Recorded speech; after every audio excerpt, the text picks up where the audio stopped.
Hi guys, my name is Becca. Welcome back to my channel. Today I am here with another weekly reading check-in, and this is wrapping up all the books that I read for my themed week, which is where I read only like Kindle Limited books for a full week. So we're going to talk about that very soon. But before we talk about that, let's talk about the books that I just bought. So I bought 4 books. The first 2 are to complete series. First one being Archangel Sun by Nalini Singh. This is the latest book in the Guild Hunter series. I want to say it's like book 12. I think it's book 12 or 13. One of those. But this is Titus and Hummingbird's book, and I'm really, really excited for it. I don't really know too much about it other than like the last book was, the war book. Everything like pretty much came to a head in that one. So I'm really looking forward to seeing what happens in this one. So yeah. And then I also had to get A Warm Heart in Winter by J.R. Ward. This is a Caldwell Christmas book. It's Blaine Quinn's Christmas book. I'm really excited about it. I didn't realize it'd be this big. Also, it came kind of damaged. I'm a little upset about that. It's not damaged, but I don't like it when the pages kind of like crinkle up like that. It's fine. It's fine. I did have to get both of these physically because they're not readily available for my library or anything like that. Like Scribd has the audiobook for this one, but I don't want to, probably both of them actually, but I haven't listened to any of the others on audio and I don't really want to listen to them on audio. So yeah, it's fine. We're just going to read them physically. I haven't read one of those physically in a really long time, but it's fine. It's fine. And then with that order, I did end up buying Instant Karma by Marissa Meyer. I am going to say I'm a little, not upset, but I kind of regret picking this up right now because I didn't really know too much about it other than the fact that it was Marissa Meyer's first foray into contemporary, and I was really looking forward to that. I've really liked Marissa Meyer's books in the past. Like the Lunar Chronicles series, Heartless. Renegades is also really good, even though I haven't finished that series. But I was like, we're going to give this a shot. And then I got it, and then I was just like, when am I ever going to really pick this up? So we're going to do what we can to, like, actually read this. But I can tell you right now, I'm, like, meh about it. And it's my fault. It's perfectly fine. It's my fault. But it's about a girl named Prudence who, she gets an ability to cast instant karma on everybody in her town, and she decides to just use it and cast judgment on it, cast judgment on everybody, except this boy. She tries to cast it on it and it backfires. It doesn't really work on him. So of course the romance is going to be between the two of them. I don't know. I might like it. I might really like it, but I just wish I looked more into this before I actually picked it up. Because if anything, I would have gotten it from the library first, see if I really like it, and then bought it. Maybe. So now we're just going to see. This is why I stopped trying to buy so many books. Because that's how I feel when I buy one that I'm just not too keen on right away. And lastly, I did have to get one from Barnes & Noble, and that is How the King of Elfheim Learned to Hate Stories by Holly Black and illustrated by Ravina Kai. This is gorgeous. It's super heavy. Like, this thing is super heavy. I think it's the type of pages they use, but the type of paper they use for the pages. But, like, it's gorgeous. It's so beautiful. I absolutely love it. That's the M pages, by the way. And then that is just really pretty. And then,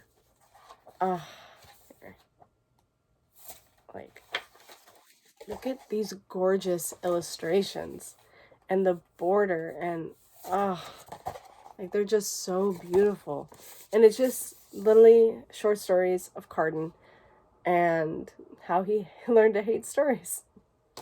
And I've already started reading this, so we'll talk about this in a little bit when I get into the books that I'm reading. But yeah, it's a beautiful, beautiful book. Okay, so since I hauled 4 books, you know what that means. We gotta go over the books that I'm unhauling as well. I have 4 books here. 3 of them are part of a trilogy, or they are the trilogy, and 1 is just separated. So, just an extra book I threw in there to make it 4. I have so many books that I can unhaul right now, and I'm actually having a hard time remembering which ones that I told you guys about, so I know for a fact I didn't tell you guys these. Okay, so these books, the trilogy, don't hate me, okay, guys? I just realized I don't want to read these anymore. Like, I really, really like them, okay? I really enjoyed them. But I've learned that I'm never going to reread them. So I'm unhauling them. Don't hate me. I love this trilogy, I do. But we have Nevernight. We have God's Grave. And then we have Dark Dawn. All by J. Kristoff. The Nevernight Chronicles trilogy. They're all, they're all signed first editions. I love them. I do. I didn't really love the end. Like, the ending was good, actually. The ending was solid. But, like, the first one is my favorite in the entire trilogy. And the other 2 were good, but not, like, Nevernight, you know? So, I've just realized I'm never going to reread them. I did really enjoy them, and I did read them. But it's time to let them go. Oh, and they take up a lot of space, too. And then I'm also finally letting go of The Star-Touched Queen by Rashani Chokshi. Again, I really enjoyed this when I read it, but I'm never going to reread it. Even though I thought I would, but I'm not going to. And if I do ever want to reread that, or read any of these, I could just get it from my library. I could just read them electronically, if anything. The only ones I really want on my shelves are ones I'm really, really looking forward to, or books that I've read, and I know for a fact I'm going to reread a lot. So, these have to go. So that's the unhaul portion of the video. Now we can talk about the books that I read for my themed week. Starting off, so again, all the books that I read were Kindle/Kindle Unlimited books. And these were all ones I was really excited for. And a lot of these were from authors I had read before and really enjoyed. So we're going to start off with Mating the Huntress by Talia Hibbert. This is only the first book I started off with. It's the first book in the Monsters and Mates series. I don't know how many books there are. It's by Talia Hibbert, and I loved Get a Life, Chloe Brown. I really enjoyed that one. But I absolutely love Take a Hint, Danny Brown. It's one of my favorite books of the year. For sure, it's going to be on there. And I was like, I gotta give Talia Hibbert more, I gotta read more of her books. And I found out about this one, and I was really looking forward to it.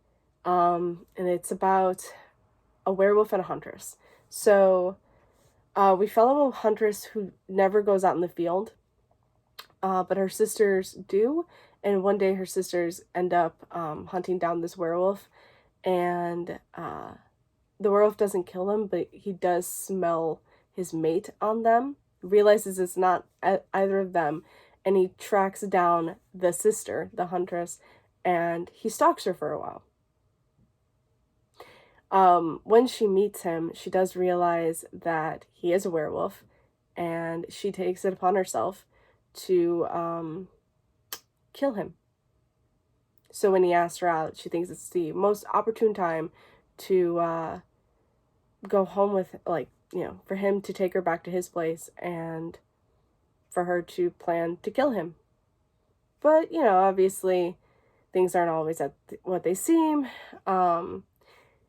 She starts to feel a bit of an attraction for him. She doesn't know if she really wants to kill him. She knows she needs to, but he's cute, so she doesn't really want to, but she needs to.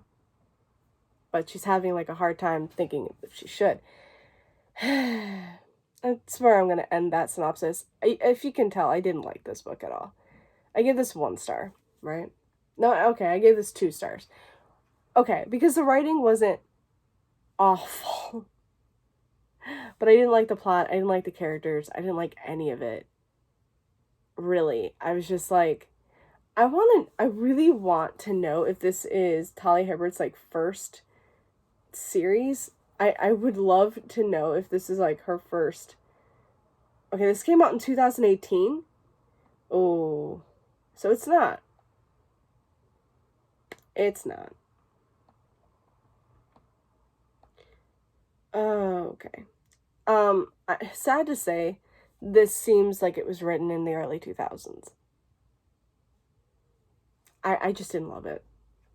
I gave it 2 stars. Again, it was, the main character is very wishy-washy. The guy is stalking her. I don't care if that's his mate. He's stalking her, and I'm just like, this is so stupid.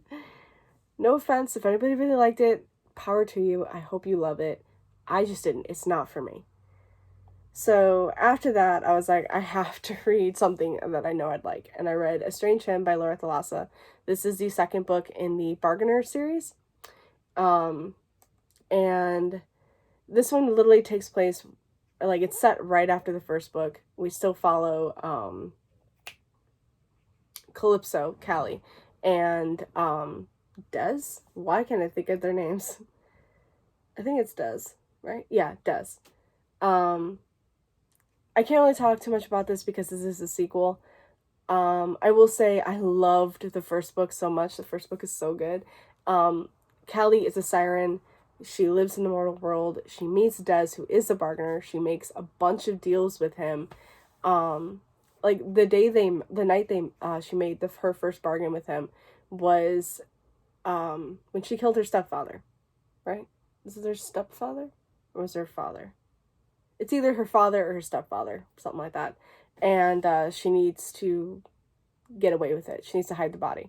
And so she makes her first deal with him in order to protect her.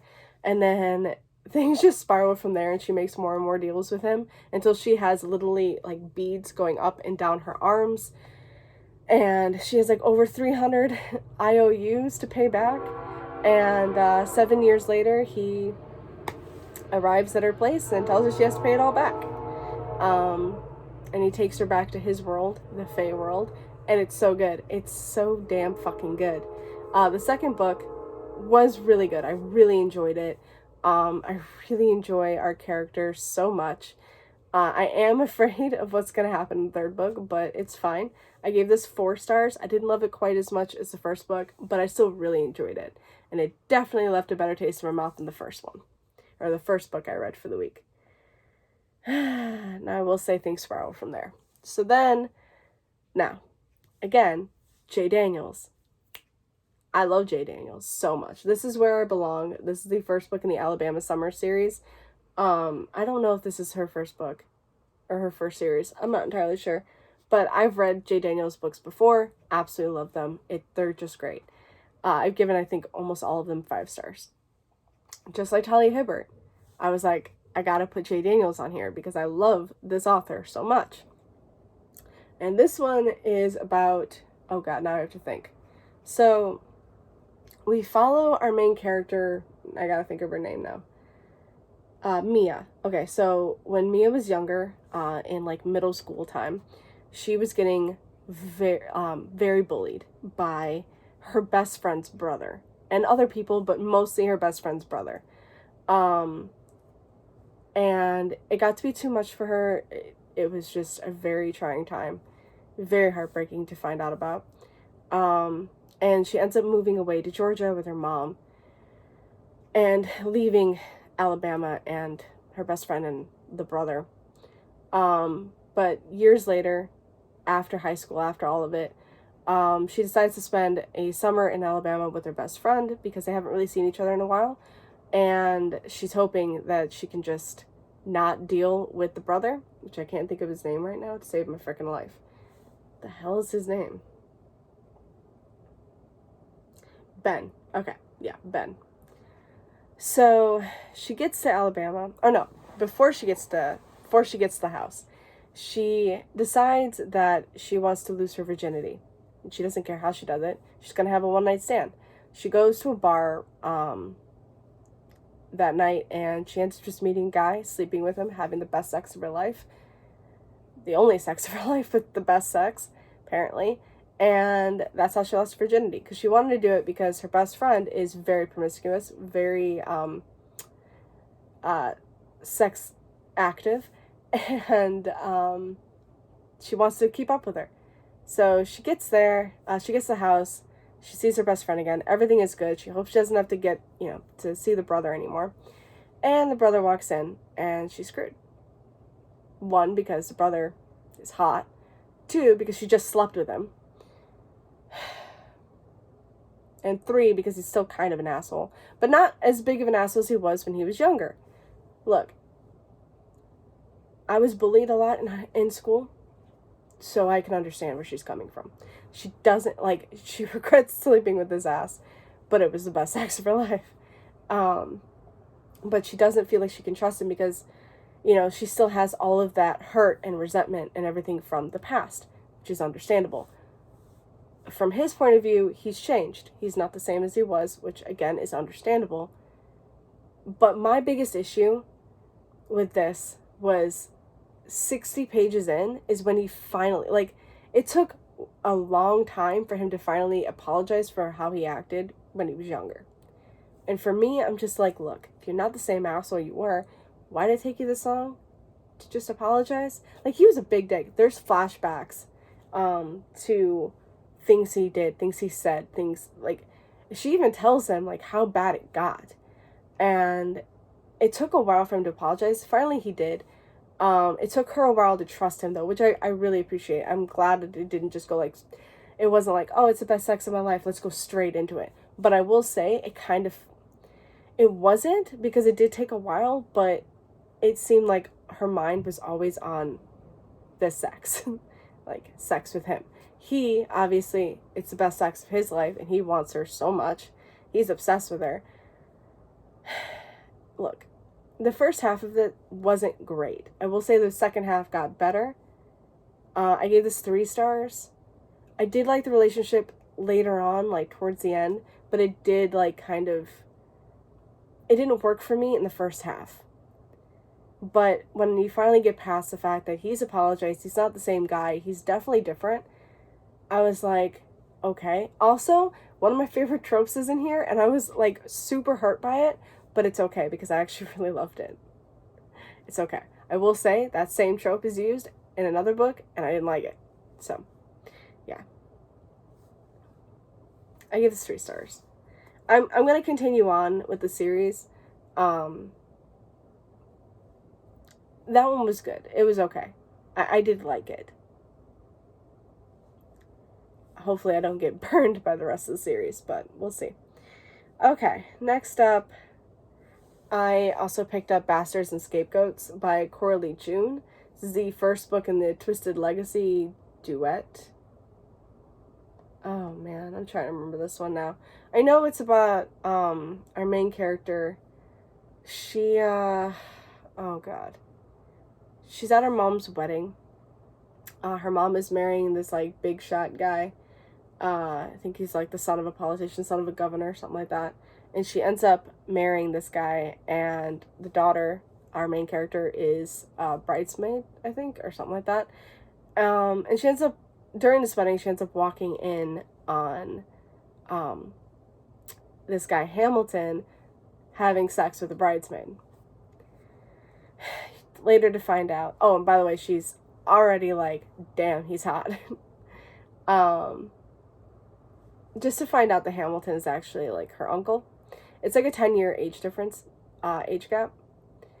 And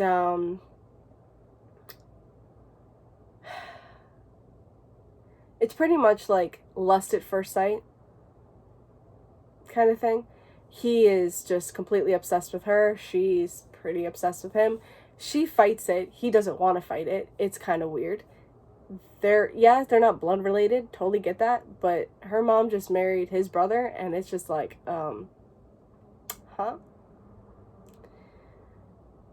But I mean, the sexy scenes were hot. Not gonna lie, they were pretty hot. But the plot and everything just wasn't the drama was real. Okay, the drama was completely real, because it wasn't just uncle and niece having sex. It was also a lot of other shit. I gave it 3 stars. It was fine. It was good. Again, the sexy scenes were good, but everything else was just fucked up. There's a lot of drama, and I can't remember But I know I didn't want to continue on. I can't remember why now. I think the ending just didn't work for me, something like that. All right.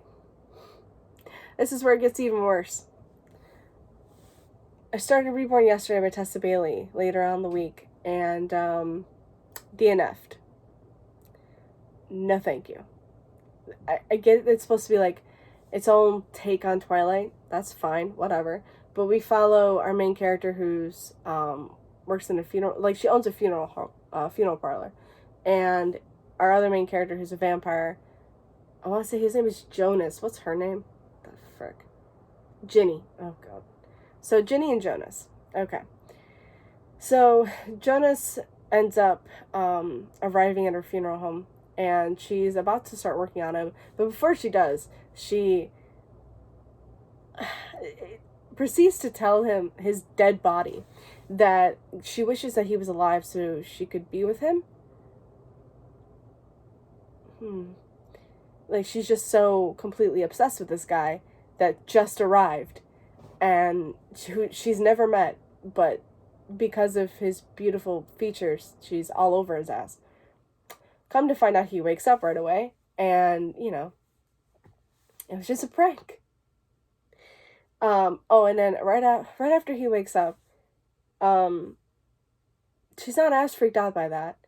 And then she decides, hey, it's midnight. Let's go take a stroll. Let's just go out walking, you know? I don't want you to go away right now. And I'm just like, the fuck? Are you stupid? Okay. You haven't met this guy. He just woke up in your funeral home, and you're like, let's go take a stroll around a park or something. I want to still talk to you. And I'm just like, yeah, you stupid bitch. Okay. And then, you know, she finds out he's a vampire. Still not freaked out by that. Okay. So he's like, I have to erase your memories. You can't know me at all. This can't be a thing. So she's like, I don't want you to erase my memories, because she's obsessed with him. And he's like, it's gotta happen. And so she decides to tell him that she's in danger, not just from him, but something else. And she won't tell him how she's in danger or why she's in danger or anything like that, because she wants him to keep seeing her. So she's manipulating him. And I'm just like, no. So I think I say it. Where the frick did I DNF it? Okay, I got 100 pages in. I tried. I gave this 100 pages, and I couldn't do it. So that's a DNF. No. Then we have One Hot Italian Summer by Karina Hale. This one is about a writer. Why can't I remember her name? I really am bad with names in books. I'm really good with names, like, in real life, like for my job. I'm really good with remembering people's names and, like, their words and everything, but when it comes to books, I just forget everything. I know his name is Claudio. Frick, what was her name? I can't remember. But we follow a writer, and she just lost her best friend and co-writer. Wait, what the fuck is her name? Grace. Okay, that's it. So Grace just lost her best friend and co-writer for this series, and she's trying to work on another book, and her agent decides to tell her, like, hey, you need to get out of Scotland, where you're at. Like, you need to get away from that. Go to Italy, and, you know, I have a place for you. Just stay there and try and write. And it'll probably help you write a lot more. So she ends up going there. She's told that she's going to be all alone in this place. And when she gets there, she meets Claudio and his son, who also live there. And so confused, to come to find out that it's the agent's ex-husband and son. And they were not supposed to be there at all. They were supposed to be on vacation or something. And so, yeah, so all three of them are just living in this house. And, okay. So, Claudio is a sculptor, Grace is a writer, and Vani is like 10 years old, the son. So this is the single father trope. Okay. I love single father trope. You remember where I talked about Where I Belong? Yeah, that trope's in there. Love it to death. It actually worked in that book. This book, okay, the reason why I like single father, or not single father, but single parent trope is because the kids are normally really cute. I really love it when it's younger kids, because they just, like, They're so mischievous, but good, but cute, and it's just so, And I love it when they're trying to get, like, their parent and the other person together. It just works so perfectly. I love single parent tropes so freaking much. This one did not work. I hated the kid. The kid annoyed the fuck out of me. And then also, like, their relationship, their romance, Grace and Claudio, I was just like, I didn't really like Claudio as much. I not gonna lie, I was just like, it just seems like all he wanted was sex. That's all he wanted. And she wanted to have, like, some kind of meaning and relationship, but she also knew that the kid didn't really want her to be with her dad. So that was a big issue.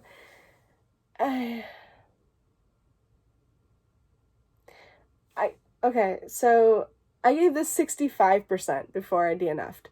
I got that far in, I couldn't do it anymore. I don't like the kid. Their romance didn't work for me. I had to stop. So that was the end of, like, my Kindle Unlimited themed week. It didn't go as well as I would have loved it to, but I still read a bunch.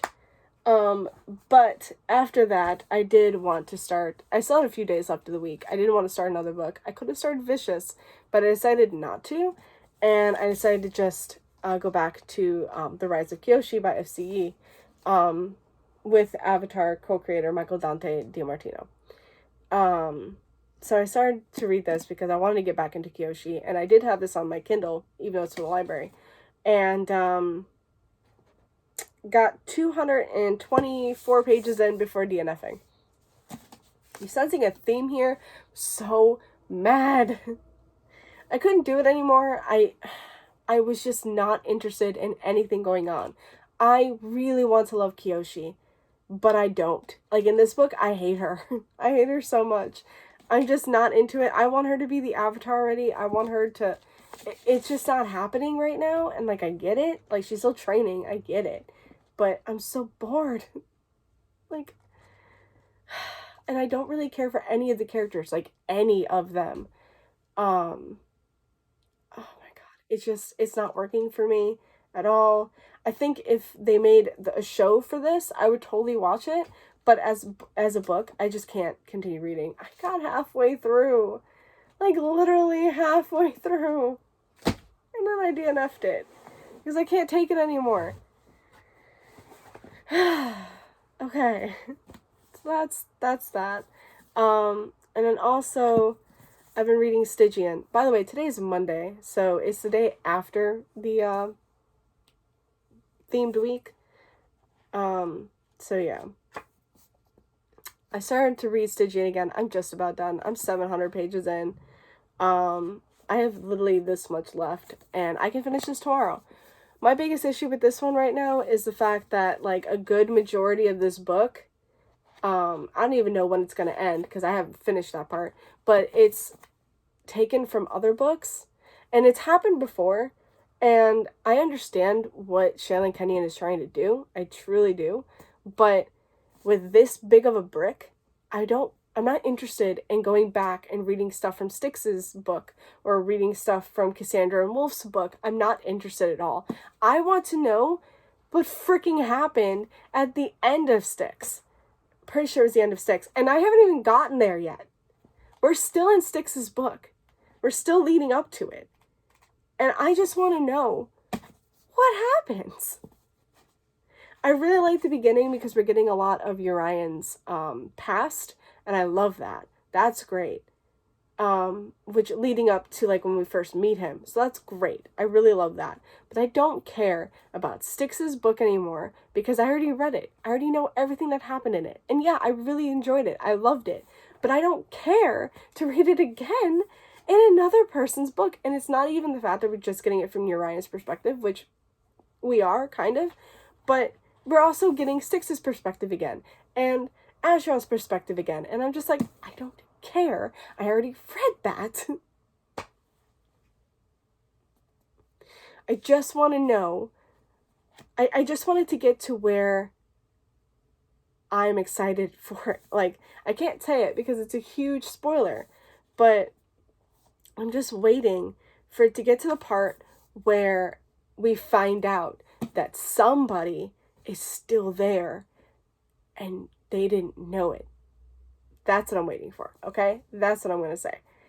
So, once it gets to that, I'll probably end up really loving it, and, like, it'll be done and it'll be great. But I'm still really mad at the fact that, like, again, like, a good third of the book is from somebody else's books. A little upset about that. Again, haven't finished that part yet. I'm bored reading Styx's book again. I'm not bored, like, Styx's book was great, and I absolutely loved it. And I really loved, you know, every revelation we got in it. It was just fantastic. But I already read it, and so now I'm just like, I don't want to rehash this at all. Other than that, you guys know I'm also reading How the King of Elfhame Learned to Hate Stories by Holly Black and illustrated by Ravina Kai. I am on the 4th story. I'm trying to just read a story a day. I already read the story for today, so that's good. And I'm really enjoying the stories. The first one was him and Jude, and then, like, after the Queen of Nothing, and then it just goes back in time to when Cardan's young, and it just kind of, like, builds from there, and I'm really loving that. And yeah, I'm really loving learning Cardan's life and how he just came to be the Cardan we know and kind of love, even though we kind of hate.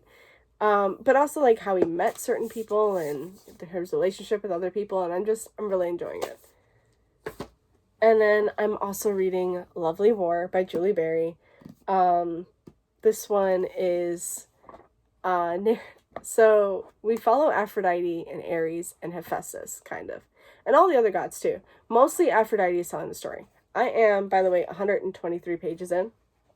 Not bad. So how it starts is Aphrodite and Ares are caught by Hephaestus, you know, cheating. So if you don't know, Aphrodite and Hephaestus are married, but she has this, like, whole affair with Ares. It's a big thing. And Hephaestus catches them, and sorry, more messages.